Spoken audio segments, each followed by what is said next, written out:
you got what you wanted. I hope you finally happy. It's too late for you. Been going out of my mind. You don't know how many times that I done prayed for you.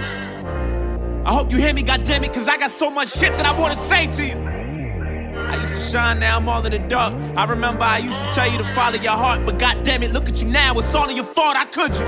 Maybe it's my fault, I should've paid more attention to what you been doing. Maybe I should've been more of an influence. I can't believe that you're dead. I read your letter and all I could do was have mixed feelings about it. But I'll forever be attached to you, damn. Part of me feels bad for you. A part of me feel like you weak and I'm mad at you. And I don't mean to be insensitive, but I don't understand how we couldn't prevent this shit. You took the easy way out, god damn it you did. I mean look what you did, I'm so fucking upset. How could you be so selfish? Nigga, how could you be so selfish? Now you're gone, you done left me so helpless. I wonder what God thinks. I hope you in God's place behaving yourself. Yo, what the fuck you gotta say for yourself? Look, I really feel lost without you. I hate the fact you think the world is better off without you. On my mind spinning, this is the line finish. Truth is I don't care how you feel about my feelings. And I'd be lying to you if I told you I'm fine. Listen, I know that you can hear me, all I need is like 5 minutes. I just wanna reach inside the casket and pull you out. I'm sorry, this is something that we both couldn't figure out. I wish I could hear you now. Is your soul missing? I wonder if you could do it again, would you do it different? Tell me what death is like. Was it meant for you, Brody? Did the heavens support it? Are you fucking happy now? Did you get what you wanted? Isn't this what you wanted? I feel the temperature falling and you've been suicidal back then, you were not. Yeah, even back then you was not. We was living on the edge, couldn't stay out the fire. Grandma told us we should take it one day at a time. And damn it, look at you now. Shit. But it's a new day, and if you can't hear me, then it's probably too late. Fuck! Just make sure you tell my family it's okay. I'm sorry, but it's too late. I'm sorry, so much waiting on me. I don't wanna live to see another day. I'm sorry, but I can't stay. I'm sorry, so much waiting on me. Just make sure you tell my family it's okay. I'm sorry, but it's too late. I'm sorry, so much waiting on me. I don't wanna live to see another day. Sorry, but I can't stay. I'm sorry, so much waiting on me. Just make sure you tell my family it's okay. I'm sorry, but it's too late. I'm sorry, so much waiting on me. I don't wanna live to see another day. I'm sorry, but I can't stay. I'm sorry, so much waiting on me. Just make sure you tell my family it's okay. I'm sorry, but it's too late. I'm sorry, so much waiting on me. I don't wanna live to see another day. I'm sorry, but I can't stay. I'm sorry, so much waiting on me.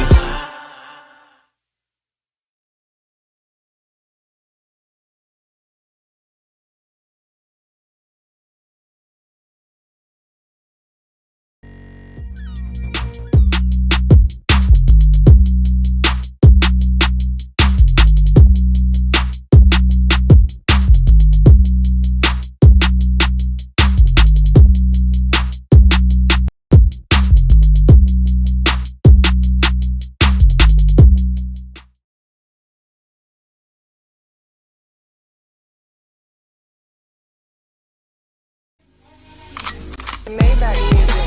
Can anybody out there hear me? Hear me? 'Cause I just wanna see.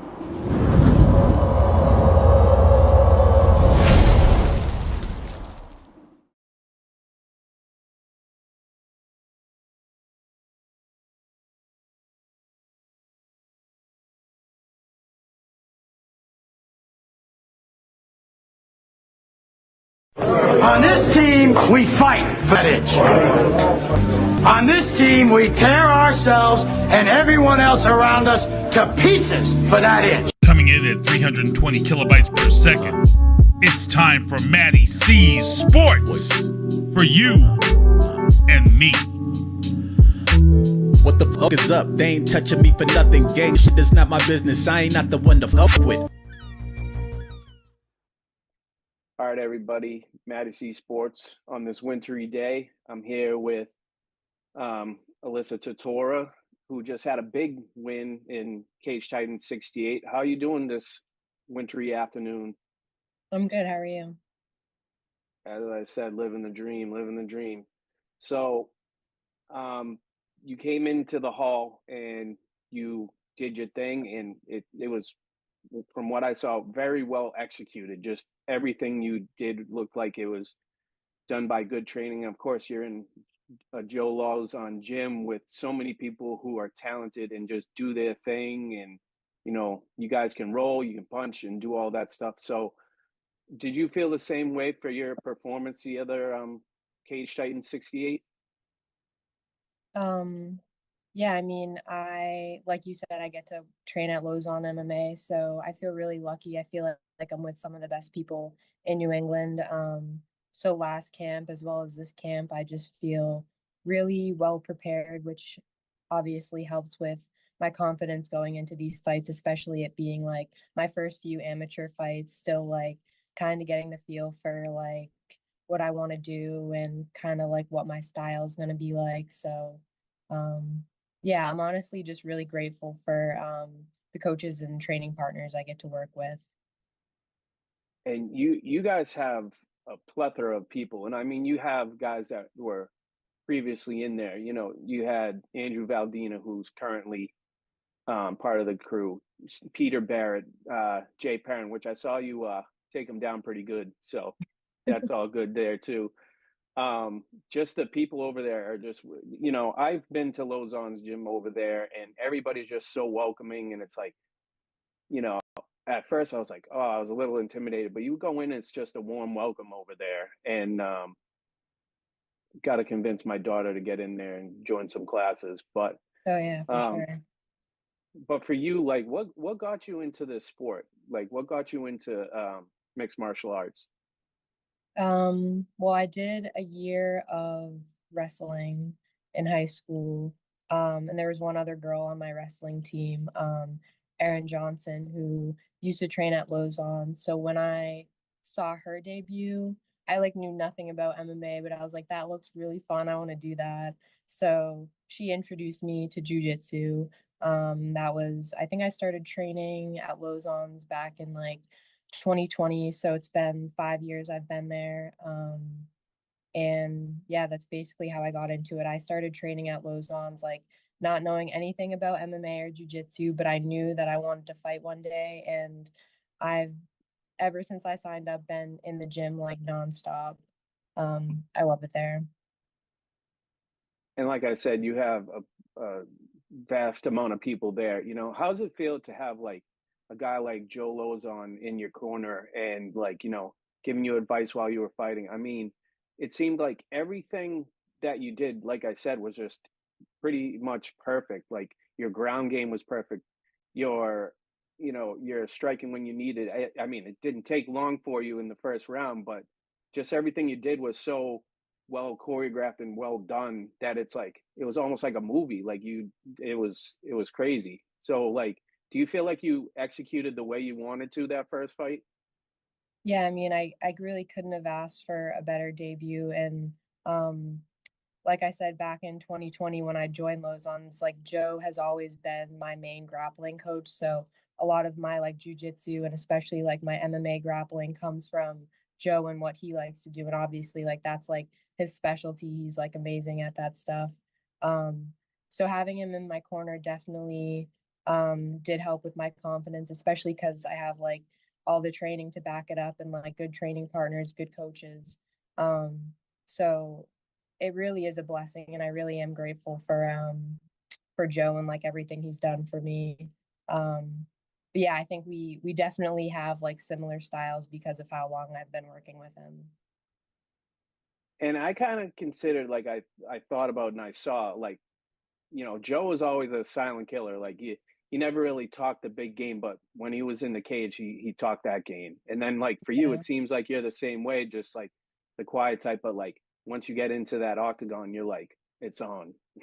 Yeah, for sure. I'm not super like showboaty or whatever. I'm like pretty like I would say pretty shy. But when it comes to like MMA, I really don't play around. I'm like very serious about my training. I mean, like I said, I know for years that this is like what I want to do.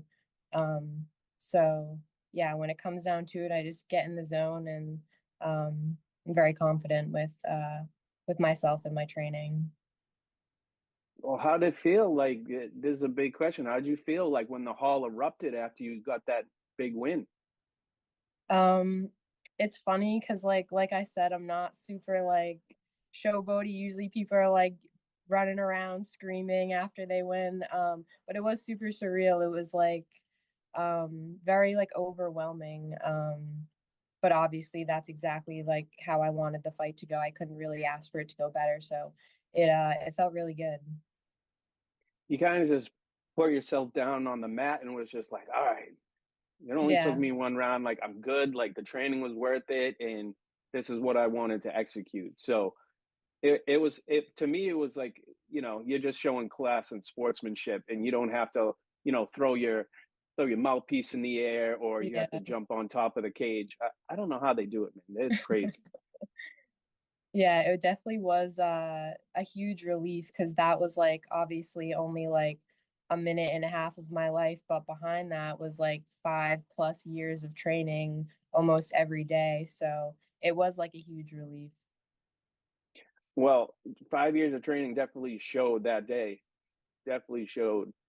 So now it just was announced. For some reason, it was just announced that who your opponent is now, who is Melissa Santos. Now, Melissa fought previously in cage fight, and she fought a very talented fighter in underground from Connecticut, Erica Valentin, and Erica won that fight. So, what do you know about Melissa right now, coming into your fight this month? I know that she likes her kickboxing. I know she's a blue belt in BJJ. But and I actually saw her last fight in person, so obviously I've rewatched it, so I kind of know like what she likes to do, but I'm definitely more focused on like my game plan and executing that as much as like it is good to watch film and stuff on your opponent. But yeah, I think it'll be a fun fight. Yeah, I'm definitely looking forward to it. Once I saw your fight, I was like, I have to get her on the show. So, based on that, I mean, I'm sure you trust the process with your teams and Joe and everybody. So, are you just taking like this year with the fighting game as like as it progresses, or do you have like a fight goal of how many fights you want to fight this year, or is it just go day by day type of thing? It definitely is day by day, especially like being a girl and like at this weight class. I feel like being like a girl in general trying to get fights is super hard. Like after my fight last year, I definitely wanted to get a few more in, but it just didn't line up. It was hard to find opponents, or just didn't work out. So just gonna kind of see what happens and go from there. And like you said, it's very hard, especially in the women's strawweight division. There isn't that much of a list of women fighters that are fighting right now, and it's like you gotta kind of pick who can really fight you, and it's very hard to seek out right now. So, um, I think it is a day by day thing, which would be worth it for you to train more because, like you said, you train every day. So it's like that's the thing that gets me with fighters is, you guys train for hours and days upon end. You going into the cage and it's like you win in a minute and some change, and you're like, well, Yeah. damn, like if I can do this all the time if I want to. Yeah, it definitely it is a lot of time that goes into the training, but I mean, you can't really complain if you go in there and get a quick finish, it's Oh yeah. kind of more ideal than not, but yeah. And tell me, I gotta know how did you get those graphic ideas for your badass shirts? Those things are sick. Thank you. I actually like used this website app called Fiverr to like get different graphic designers, and I ended up getting like a handful of them and kind of like I got them like a few years ago and just recently decided which ones I wanted to use. And I'm getting to make new t-shirts for this fight, so I'm very excited to see how those will turn out. But yeah, just years of brainstorming. Like I said, I've been training for 5 years and always knew I wanted to fight, so I knew I had to have like some t-shirt ideas. So that's where those came from. It looked like a hardcore metal like scene type of shirt. That's what I like about it. It's just Yeah, like that was the goal. That's pretty cool. I mean, is there any like metal inspirations that you got? Like, you know, is there a walkout fight song you're gonna come out with this time, or is that like, I know most fighters keep it a secret, but I think I'm gonna walk out to Paint It Black by the Rolling Stones. Last time I walked out to Animal I Have Become by 3 Days Grace. I really like that one and kind of debated on walking out to that again, but I think I might change it up this time. and you gotta love the Stones, man. I love the Stones. Yeah, it's a But good one. but yeah, I mean, what realistically are your goals for this year in the sport of MMA or outside of that, like life in general? Like, what's your goals for this year? Um, Sorry, my dog's freaking out. My goals for this year, like I said, it's hard to get fights, so I'm kind of playing it like day by day. I think just to develop like who I am as like a martial artist and a fighter and continue training and see what opportunities come up. It'd be nice to get a few more fights in before the end of the year, but like I said, that's what I wanted last year and it kind of just didn't work out that way. So I try not to have too many expectations, but kind of open to whatever happens either way. Well, I can't wait because I'll be there at Cage Titan 69 myself, and of course I'll try to see you because I mean, you know, I do the podcast there, and you know, get to talk to the fighters. So looking forward to it. So, my last thing, Alyssa, is what are your how can we follow you, like social media wise, or you know, obviously we can see your fight on YouTube with Cage Titans. How can everybody follow you to see like how everything's going on, and you know, about your shirts, like when you have them on sale or sponsors, anything? Yeah, I usually post everything on Instagram and Facebook, which is just my first and last name. And everything's public, so I'm pretty easy to find on both of those. And pretty active on them, so they're always up to date. Cool. And you have any sponsors you want to shout out? Um, I have Gifted Peace, which is a candle company, and they sponsored me for my last fight as well as this fight. And one of the co-owners, Anthony Farrell, was actually my wrestling captain back in high school. So shout out to Oh, him okay. because I really appreciate him for especially coming back as a second sponsor. And second is Karn's Bookkeeping. She's also sponsoring me for the second time, so I really appreciate both of them. Sponsors are a huge help in camp, so yeah. Awesome. Awesome. So everybody, January 25th. Yep. Yeah, January 25th, Plymouth Memorial Hall. You still have tickets, so buy tickets Yep. off of you. That's what I say. Support your local fighters. Support you, of course, and all the tickets available from you. And is there any time you're getting the shirts put out, or still in the process? I should have the shirts sometime this upcoming week, so there'll definitely be a post about them. Do you still got the ones from last fight? I only have like a few left. Those ones That came thing out is, really good though. they did. So everybody, MattieC Sports and Alyssa Tortora, and we'll see you the 25th. And thanks everybody for joining, and we'll see you soon. Thank you. Thanks for watching MattieC Sports. Follow MattieC Sports on Facebook, Instagram, and YouTube. Also follow Matt Cameron 23 on X. What the fuck is up? They ain't touching me for nothing. Gang shit is not my business. I ain't not the one to fuck with. I bring the flow with lyrical stamina, rapping a million miles. One point I'm a animal, then I'm a cannibal, taking my pick and I pounce. MattieC Sports is a Sinista1 production.